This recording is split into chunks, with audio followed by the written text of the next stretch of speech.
Olá, uma ótima noite para você, seja muito bem-vindo. Eu sou Joyce Hasselman e a partir de agora trago para você as principais notícias do dia. Tudo o que você precisa saber para ficar muito bem informado e também tem análise e opinião, como sempre.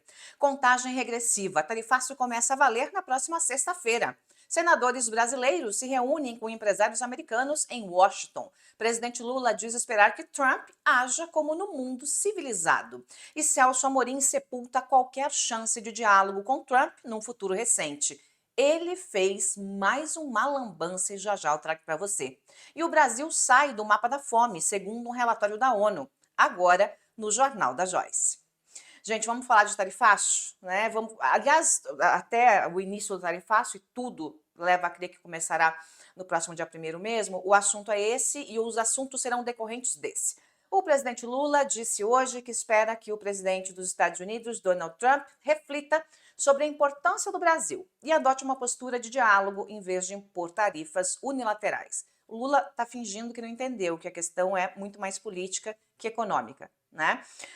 Durante o discurso, Lula também destacou que pediu à equipe do governo um levantamento detalhado sobre os nossos recursos minerais, as riquezas do solo e subsolo brasileiros, que os Estados Unidos estão de olho, já deixaram isso bem claro na semana passada. Segundo ele, apenas 30% do potencial mineral do país foi explorado ou mapeado até o momento. Aí eu abro aspas para o presidente. Esses dias eu li uma matéria que os Estados Unidos têm interesse em minerais críticos do Brasil. Ora, se eu nem conheço esse mineral e ele já é crítico, comentários de Lula. Eu vou pegar ele para mim. Por que eu vou deixar para outro pegar? Questionou o presidente. Porque talvez seja a moeda de barganha que você tenha na mão, né, gênio? Gênio da política externa brasileira, né? Talvez seja a arma de barganha, a barganha que você tenha na mão para negociar essas tarifas com os Estados Unidos. Claro que sem entregar os nossos materiais de qualquer forma, não é isso. Mas que é uma barganha, que é uma fonte de pressão, isso é. Terminou, gente, agora há pouco, a reunião dos senadores brasileiros, o bloco de reuniões, né? Eles tiveram algumas reuniões nos Estados Unidos. A comitiva brasileira se reuniu agora, no final da tarde, com empresários na Câmara de Comércio dos Estados Unidos, em Washington, para debater a tarifa de 50% sobre o aço anunciada, sobre o aço não, né? Sobre todos os produtos brasileiros, anunciada por Donald Trump. Do evento mesmo, não houve avanço nenhum, gente, até porque os nossos senadores foram para lá no momento em que o Congresso de lá está de férias, os senadores estão de férias.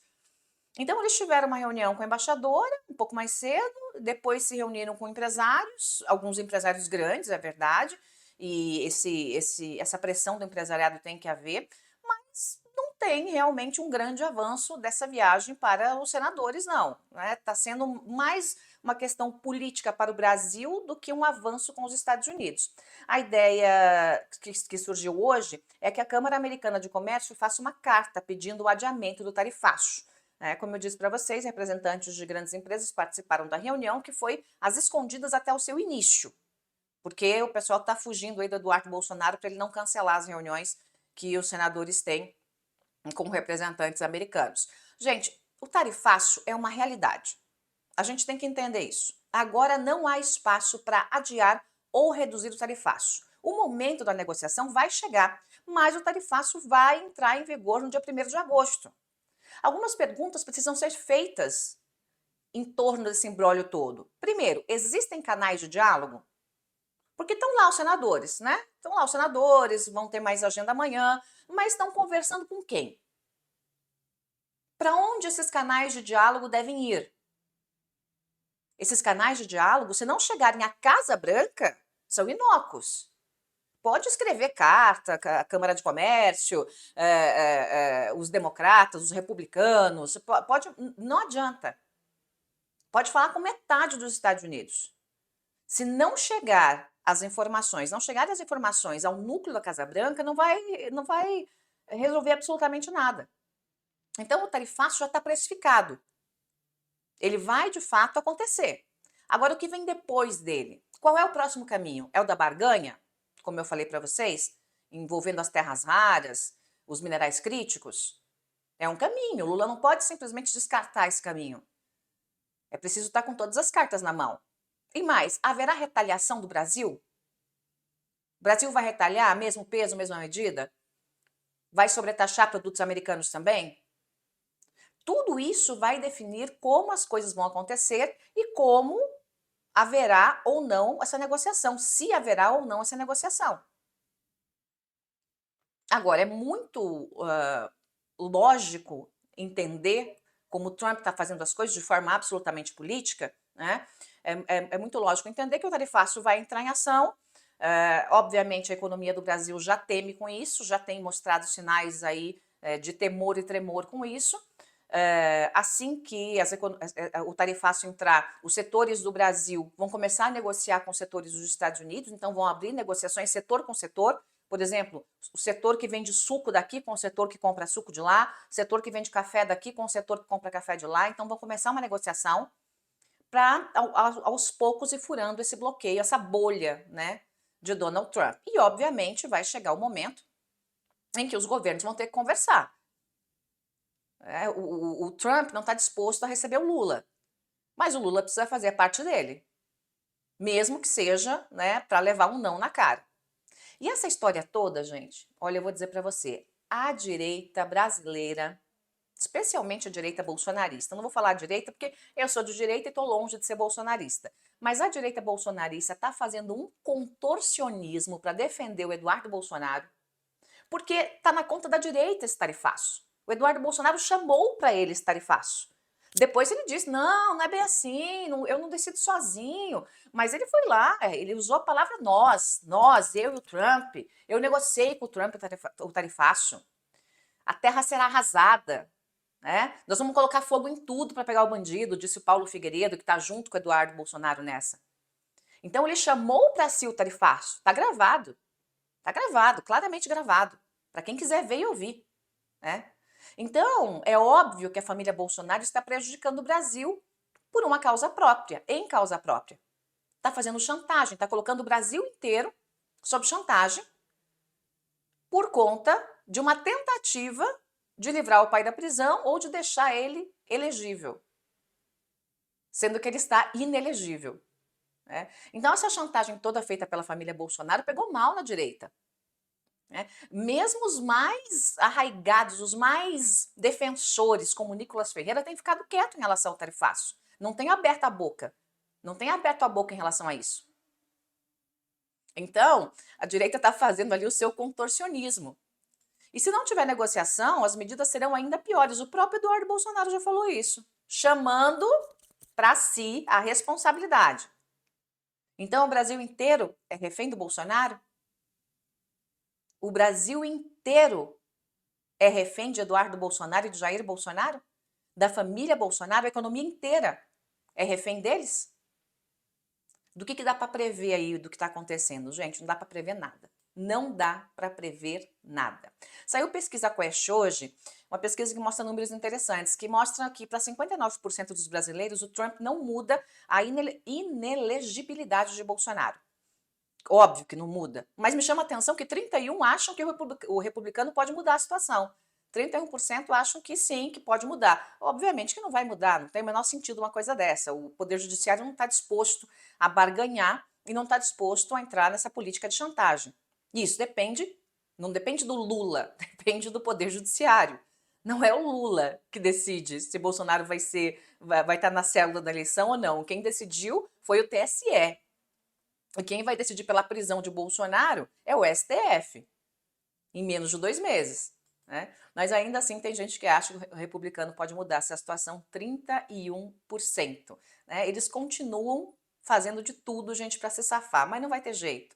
O futuro do Bolsonaro é um só, é a cadeia. Ele não vai disputar a eleição, mas vai mandar em parte da eleição, mesmo preso, porque ele ainda é considerado o maior líder da direita brasileira, ainda que a direita não seja uma só.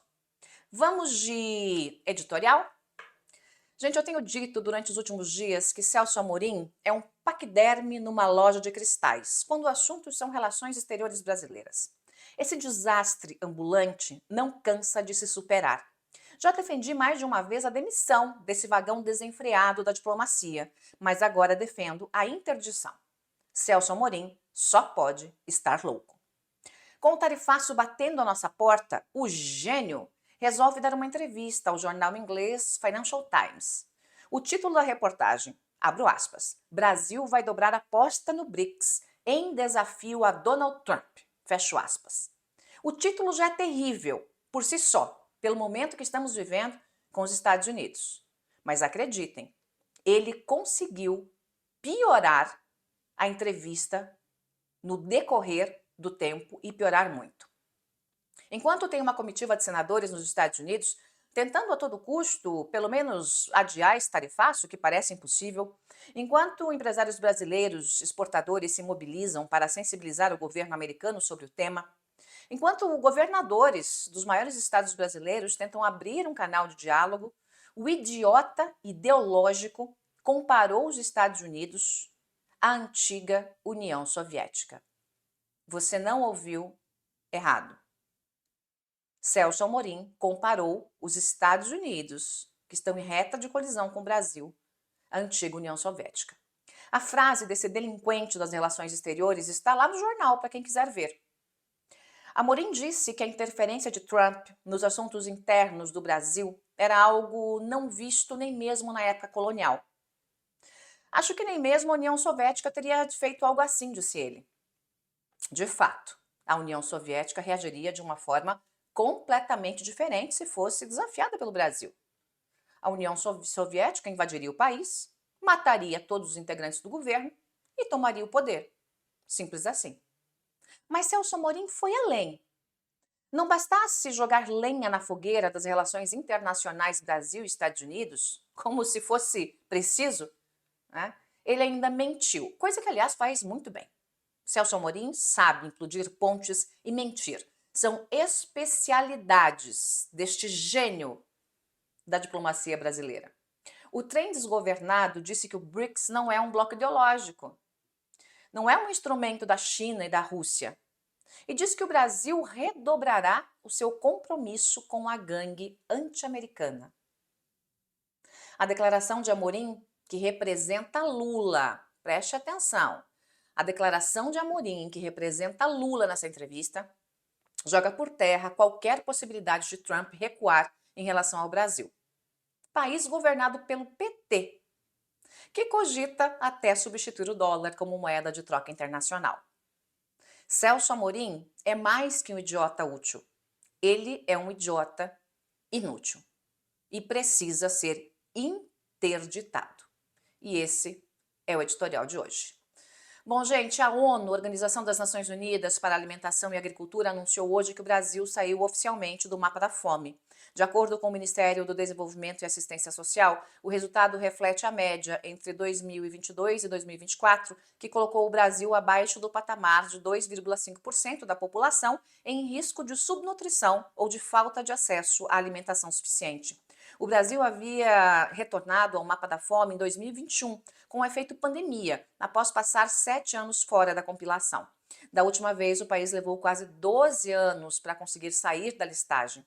O Mapa da Fome é um índice internacional elaborado pela FAO, a Organização das Nações Unidas para a Alimentação e Agricultura, e que aponta os países onde mais de 2,5% da população vive em situação subalimentar grave, ou seja, sem acesso contínuo a uma quantidade mínima de alimentos necessário para uma vida saudável. Uma boa notícia para o Brasil. Essa é uma boa notícia para o Brasil, pelo menos uma, né, gente? E aqui, vamos falar dos Los Hermanos, nossos amigos argentinos. O governo Milei negocia um acordo para que argentinos entrem nos Estados Unidos sem visto. Gente, as relações entre o Milei e o Donald Trump vão de vento em polpa. Enquanto com o Brasil a coisa tá azeda, é só mel, é só moranguinho de amor entre o Milei e o Trump. O presidente da Argentina tem se aproximado por conta da afinidade ideológica com o governo de Trump, e países fora do círculo de aliados do republicano como o Brasil têm enfrentado ameaça de taxação, enquanto outros que têm afinidade ideológica têm enfrentado portas abertas, né? Tem todas as portas abertas aí do governo de Donald Trump, e o governo da Argentina ganha esse presentão, né, para que argentinos entrem nos Estados Unidos sem visto. É isso, gente. Hoje o Jornal Pocket. Vou ficando por aqui. Muito obrigada pela companhia de todos e a gente se vê amanhã. Não esquece, curta, espalha, compartilha. Vai lá, gente. Se você não me segue, já me siga no YouTube, ative a notificação, o sininho. Se você não me segue no Instagram, vai lá, @Joyce Hasselman oficial, no YouTube, @Joyce Hasselman e também no X, o antigo Twitter, @Joyce Hasselman.